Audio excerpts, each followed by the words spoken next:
মিলন হবে কতদিনে সিরিয়ালের আজকের পর্বের সবচেয়ে বড় আপডেট হচ্ছে ক্রিসের করা গয়নার ডিজাইন সুনিয়া নিজের ডিজাইন বলে দাবি করে উঠে স্টেজে দাঁড়িয়ে সেই ঘোষণাই দেয় যে আমার বন্ধু গুরাসিন যদি আমাকে অ্যাপয়েন্টই না করতো তাহলে তো আমি এই ডিজাইনগুলো করার সুযোগই পেতাম না।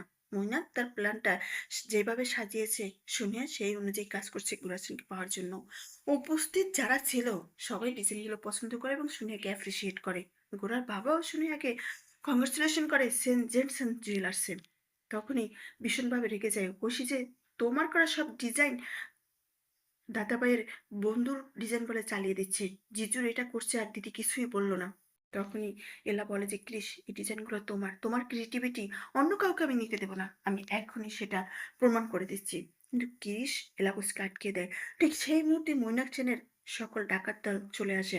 কারণ এখানে যে এক্সক্লুসিভ গয়নাটা প্রদর্শন করা হয়েছে সেটার উপর মৈনাক সেনের লোভ ছিল অনেক দিন পর্যন্তই। কিন্তু সেখানে বাধা হয়ে দাঁড়ায় এলা বোস। তখন পিছন থেকে মৈনাক বলে যে শুট হার। ডাকাত তখন গোরা সেনকে শুট করতে চায়, তাকে বাঁচাতে যায়, সুনিহা আঘাত পায়। অন্যদিকে গয়না প্রায় আটকে দিয়েছিল এলা বোস। যখন এলার থেকে গয়নাটা নিতে পারছিল না, পিছন থেকে সে এলার মাথায় আঘাত করে মৈনাক।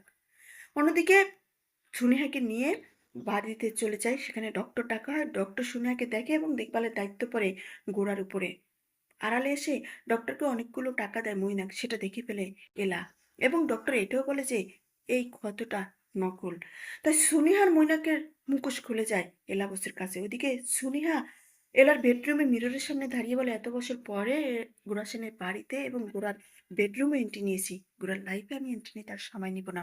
আমিও এলাবজকে গোরার জীবন থেকে বের করে দেব। অন্যদিকে দেখা যায় যে গোরাদের বাড়িতে পুলিশ আছে ইনভেস্টিগেশন করার জন্য। আর গোরা ভীষণ লজে পড়ে যায় সেই এক্সক্লুসিভ গয়নাটার জন্য। এলা কথা দেয়